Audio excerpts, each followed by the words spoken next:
Romanos 12, 1 e 2, vamos lá, todos juntos? Rogo-vos, pois, irmãos, pelas misericórdias de Deus, que apresenteis o vosso corpo por sacrifício vivo, santo e agradável a Deus, que é o vosso culto racional.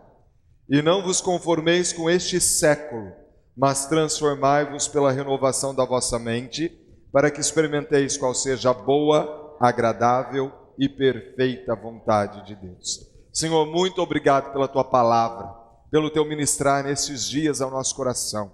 E nós clamamos mais uma vez o Teu soprar, o Teu derramar. Espírito de Deus, manifesta o Teu poder com a unção que quebra o jugo e usa de misericórdia para conosco.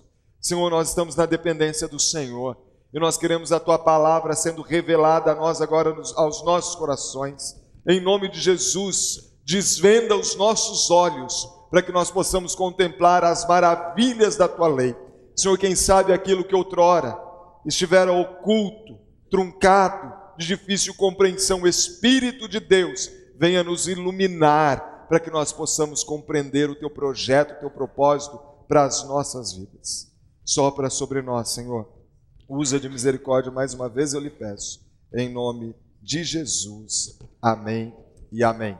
Quando eu fico olhando para esse texto, eu fico pensando no cenário em que nós estamos vivendo. Porque nós temos vivido uma crise política, nós temos sofrido com uma forma que os nossos governantes têm exercido a sua gestão, nós nos sentimos um povo espoliado, roubado, nós temos vivido uma época em que os conceitos morais têm caído por terra, quando se fala em família, uma família unida, uma família que vive de forma funcional, muitas vezes isso é motivo de chacota. Talvez você não saiba, mas aumentou a taxa de meninas grávidas abaixo dos 13 anos no nosso país. Não tem entendimento, compreensão de como cuidar e educar uma criança. E quando eu olho para esse quadro, é algo semelhante que Paulo estava vivenciando com aquele povo cristão lá em Roma. Porque de alguma forma o Brasil cresceu. É certo que muita coisa é maquiada, mas o poder aquisitivo das pessoas aumentou. As pessoas estão, de alguma forma, tendo um padrão de vida um pouco melhor. E o contexto em que Paulo escreve essa carta a Roma é este, de crescimento da cidade, mas junto com o crescimento da cidade, crescia a idolatria, era obrigatório o culto a César, o imperador, as pessoas tinham que reverenciar a ele, elas eram oprimidas, saqueadas, espoliadas, e muitos entravam em conchavos, faziam acertos, e para talvez não pagar um preço, viver de uma forma que se considera talvez mais tranquila, embora o resultado é terrível, muitos negociavam princípios. E então, Paulo escreve essa carta aos cristãos que estavam em Roma. E a carta aos romanos é algo que nós deveríamos estudar, rever, reler, voltar a meditar. Calvino diz o seguinte, João Calvino, sobre a carta aos romanos: se porventura conseguirmos atingir uma genuína compreensão desta epístola, teremos aberto uma amplíssima porta de acesso aos mais profundos tesouros das Escrituras. Martinho Lutero diz que nós temos em Romanos o mais puro evangelho. E Paulo, então, escrevendo a este povo, aos cristãos que estavam em Roma, e é importante isso, porque ele fala para não se conformarem, mas não é para pessoas ímpias. Ele está escrevendo à igreja: rogo-vos, pois, irmãos, não tomem a forma do mundo. E diante dessa necessidade que eu considero urgente, nós vamos olhar para esses 2 versículos. E nós veremos aqui que há aqui uma palavra de exortação. Se eu e você não queremos não nos conformar, mas sermos transformados, nós precisamos atentar para a exortação, precisamos compreender que há uma condição e nós precisamos entender que há promessa também. Só que esta promessa, vinda da parte de Deus através do apóstolo Paulo para a minha vida, para a sua vida, está atrelada a uma condição. E qual é a exortação que nós temos aqui? Eu gostaria de abordar com você em 2 momentos.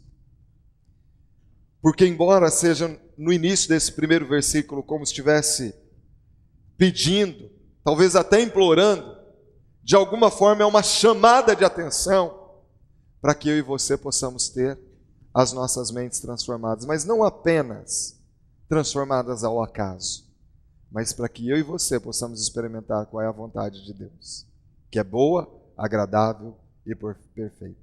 Você quer isso para a sua vida? Amém? Uma vontade que é agradável, boa e perfeita?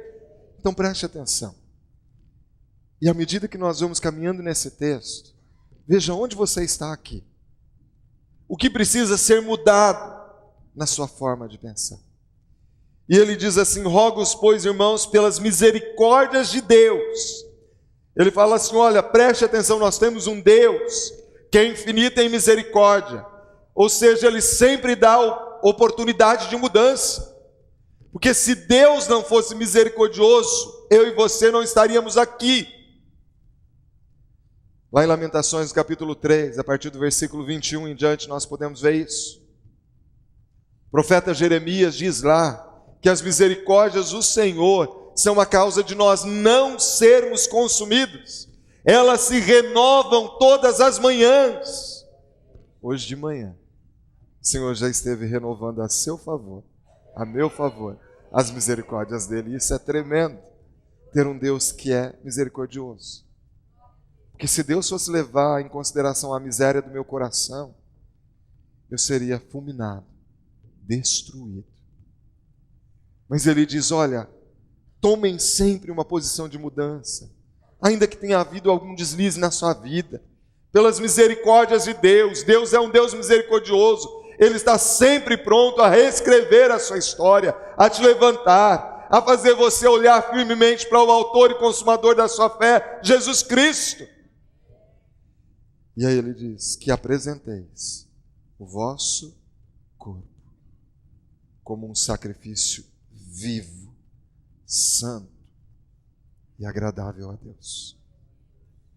E sabe, irmãos, se tem algo que tem pegado nos nossos dias, são os pecados que envolvem o corpo. Porque de alguma forma, nós vamos envolver o corpo. E muitas vezes, as práticas pecaminosas é para o benefício do corpo.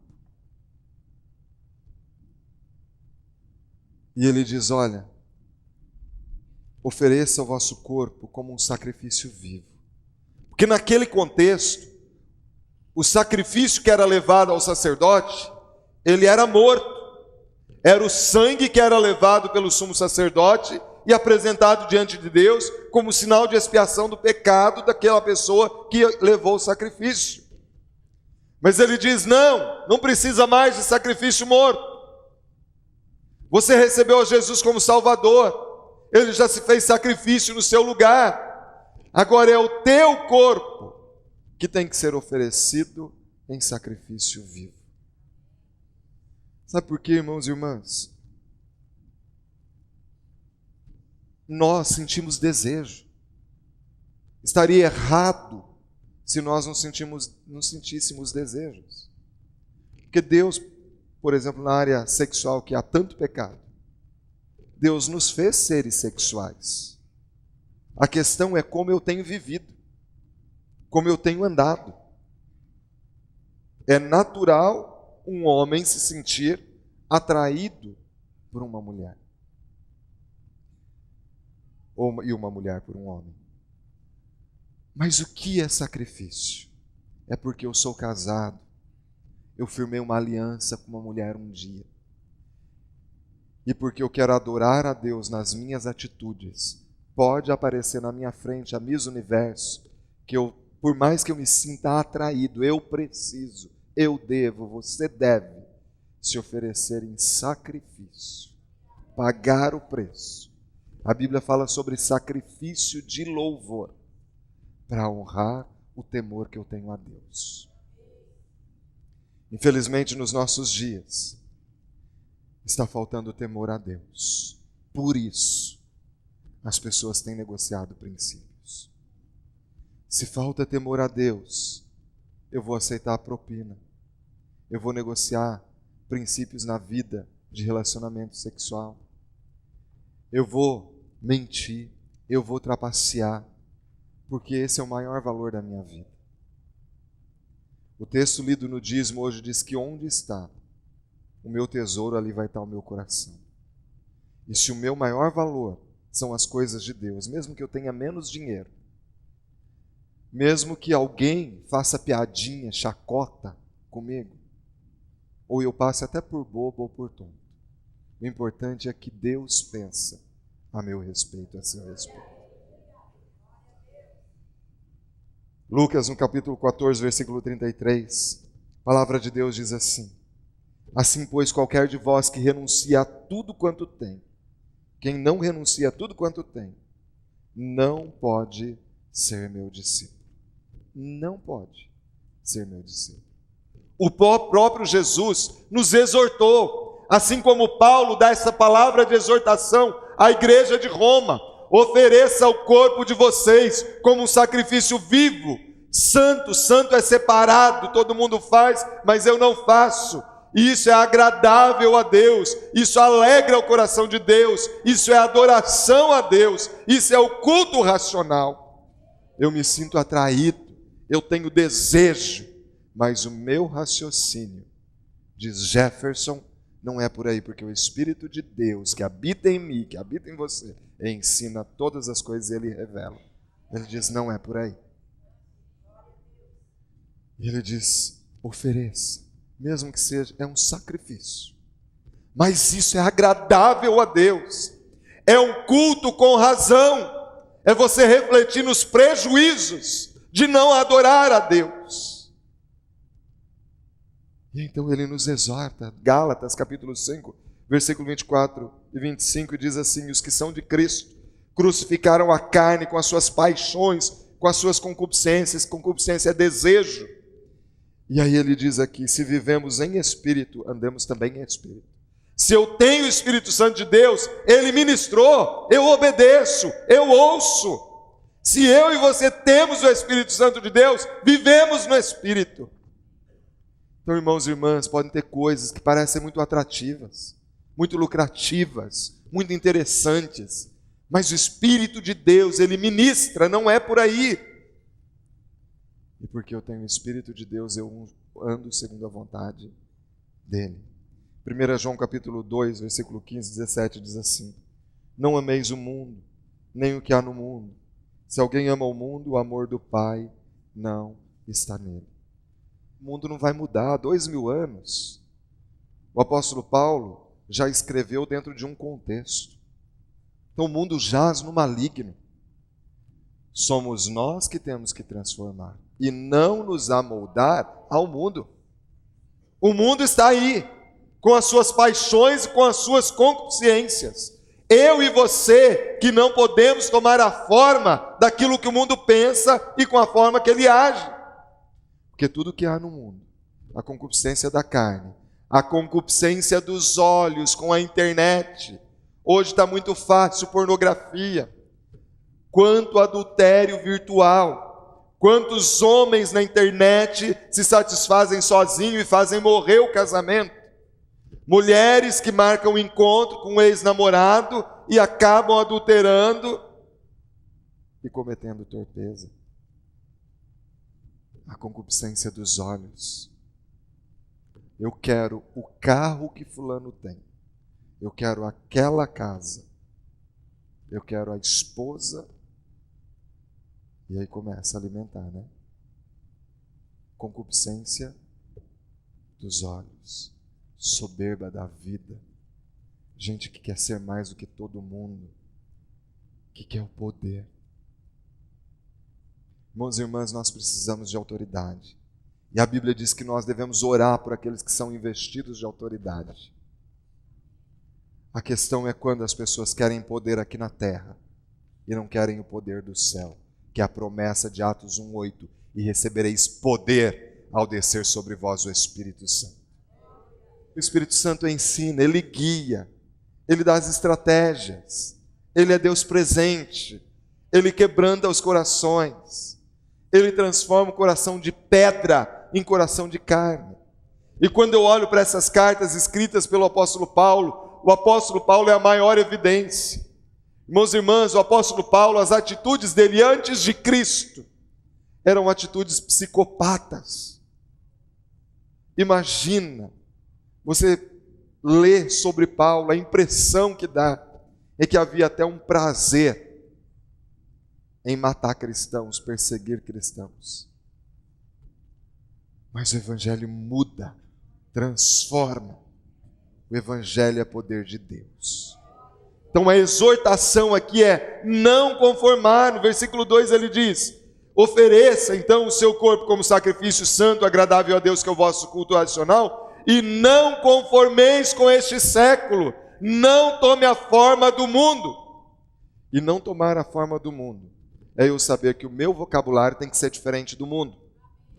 É eu saber que os meus pensamentos têm que ser diferentes do mundo. É eu saber que alguns lugares em que o povo que está no mundo frequenta, eu não posso frequentar. É que se o mundo diz que burro amarrado também pasta, para mim não serve essa máxima. Porque primeiro eu quero honrar a Deus. A Deus. Colossenses 3, 1-12 diz: portanto, se já ressuscitastes com Cristo, buscai as coisas que são de cima, onde Cristo está assentado à destra de Deus. Pensai nas coisas que são de cima e não nas que são daqui da terra, porque já estáis mortos e a vossa vida está escondida em Cristo, em Deus. Quando Cristo, que é a vossa vida, se manifestar, então também vós vos manifestareis com Ele em glória. Mortificai, pois, os vossos membros que estão sobre a terra, a prostituição, a impureza, o apetite desordenado, a vil concupiscência, a avareza, que é a idolatria, pelas quais coisas vem a ira de Deus sobre os filhos da desobediência, nas quais também em outro tempo andastes, quando vivíeis nelas. Mas agora despojai-vos também de tudo: da ira, da cólera, da malícia, da maledicência, das palavras torpes da vossa boca. Não mintais uns aos outros, pois que já vos despistes do velho homem com seus efeitos, e vos vestistes de novo, que se renova para o conhecimento segundo a imagem daquele que os criou, onde não há grego, não há judeu, não há circuncisão, nem incircuncisão, bárbaro, cita, servo ou livre, mas Cristo é tudo em todos. Revesti-vos, pois, como eleitos de Deus, santos, amados, de entranhados afetos de misericórdia, de benignidade, de humildade, de mansidão e de longanimidade. As coisas do mundo fazem parte do velho homem. Não dá para dizer que eu sou cristão, que eu sou igreja, e viver amarrado, atrelado, preso ao velho homem. Eu e você fomos chamados para agir e viver de forma diferente. Onde está a longanimidade? A mansidão no meio do povo de Deus? Quantas vezes por qualquer coisa, irmão, já está espetando e alfinetando? A humildade. Gente que só quer servir, ser servido, nada de servir. Jesus se humilhou até a morte, morte de cruz. E Ele é o nosso modelo. Então, irmãos e irmãs, nós temos aqui uma exortação: buscai, pensai, mortificai, despojai, vestistes de novo. Revesti-vos, pois, desse novo homem. Mas se há aqui uma exortação, há condição para que eu e você possamos experimentar qual é a boa, perfeita e agradável vontade de Deus. diz aqui, mas transformai-vos pela renovação da vossa mente. Eu imagino que algumas pessoas que estão me ouvindo nessa manhã acham que é algo inatingível esse estado. A Bíblia diz que eu e você devemos buscar a santificação. E a Bíblia é uma verdade. E se está na Bíblia é porque é possível. E essa é uma mentira que o diabo tem colocado na mente de muitas pessoas para que essa pessoa desista de buscar o enchimento do Espírito, a plenitude do Espírito, a vida de santificação. Transformai-vos pela renovação da vossa mente. O que é uma mente renovada? O que pensa uma mente que foi transformada pelo Evangelho de Jesus? Paulo, escrevendo a sua carta aos Filipenses, no capítulo 4, versículo 8, ele diz, o em que pensar. Está lá como subtítulo, né? O em que pensar. E ele diz, finalmente, irmãos, tudo que é verdadeiro, tudo que é respeitável, tudo que é justo, tudo que é puro, tudo que é amável, tudo que é de boa fama, se alguma virtude há e se algum louvor existe, seja isso que ocupe o vosso pensamento. Tudo aquilo que é puro. Puro significa que não é contaminado, que não é dado ao pecado. Tudo aquilo que é amável. Uma pessoa amável é uma pessoa simpática. É uma pessoa que tem a atitude de serva. É a pessoa que você chega e você sente alegria de ficar do lado dela, porque ela é amável. Tudo que é de boa fama. Qual é a fama que tem corrido a meu respeito, a seu respeito? Eu sei que é impossível agradar todo mundo.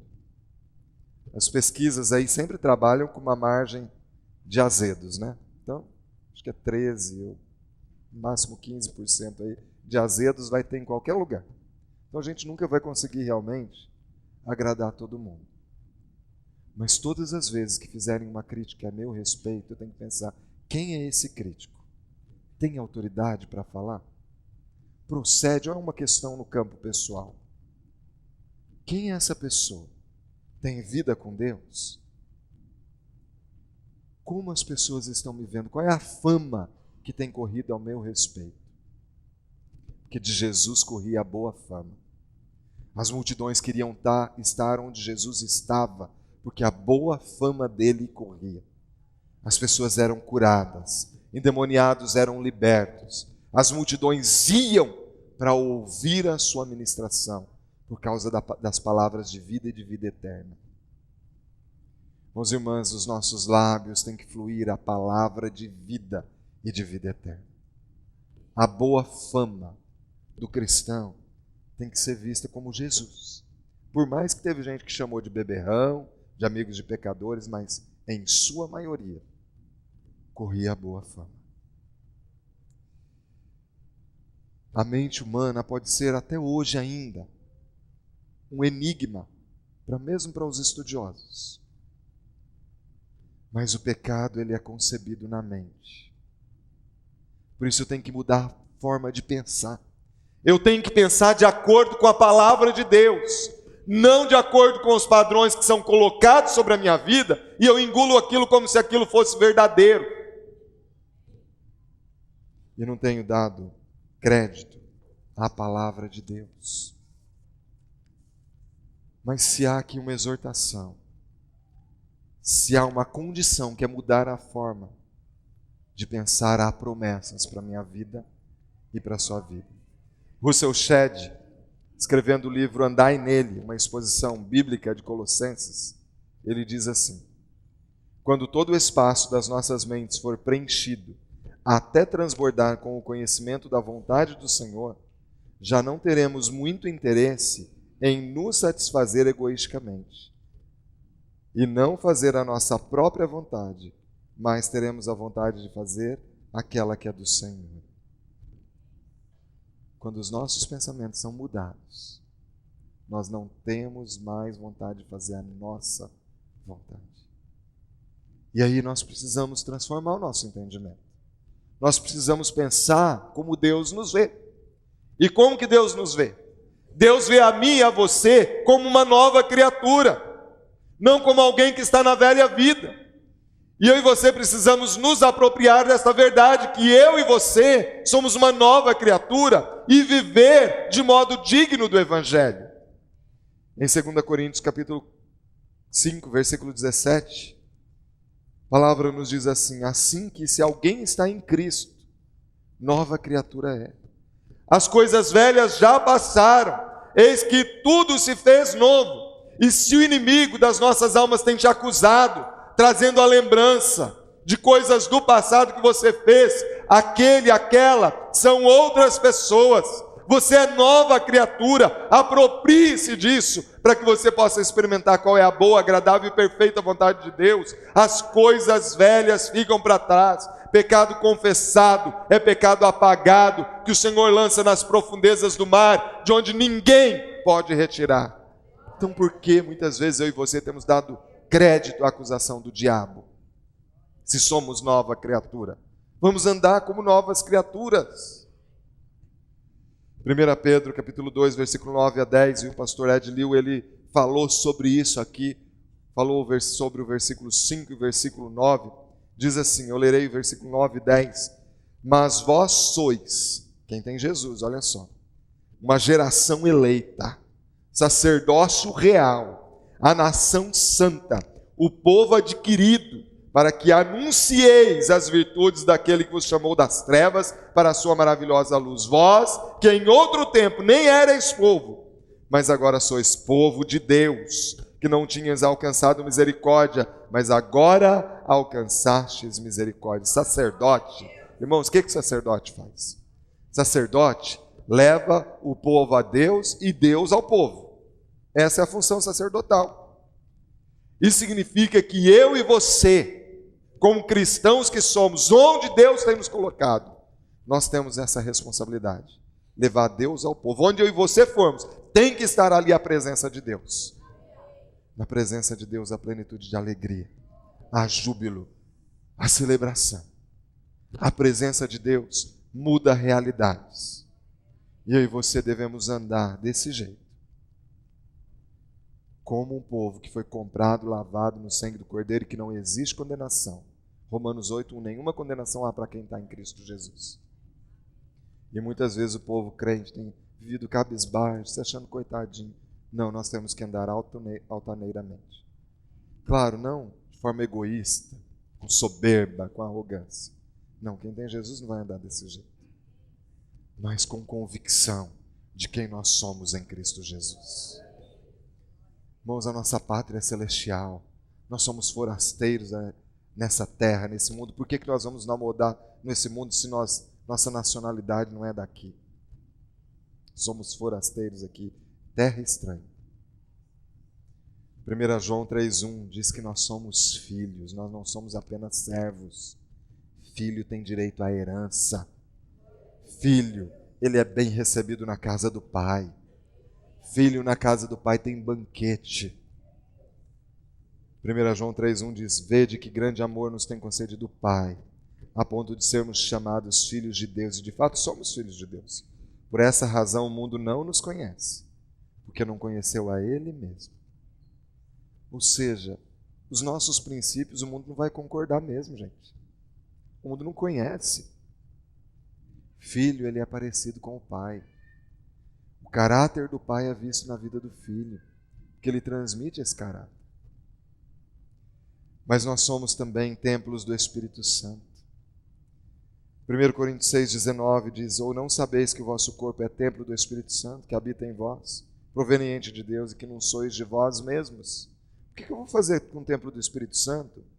Algo que é pecaminoso se eu não sou de mim mesmo. Eu não tenho esse direito, se eu não sou dono de mim mesmo. Deus é o dono da minha vida. Ele habita em mim. Então, Ele que comanda a minha vida e eu me submeto a Ele.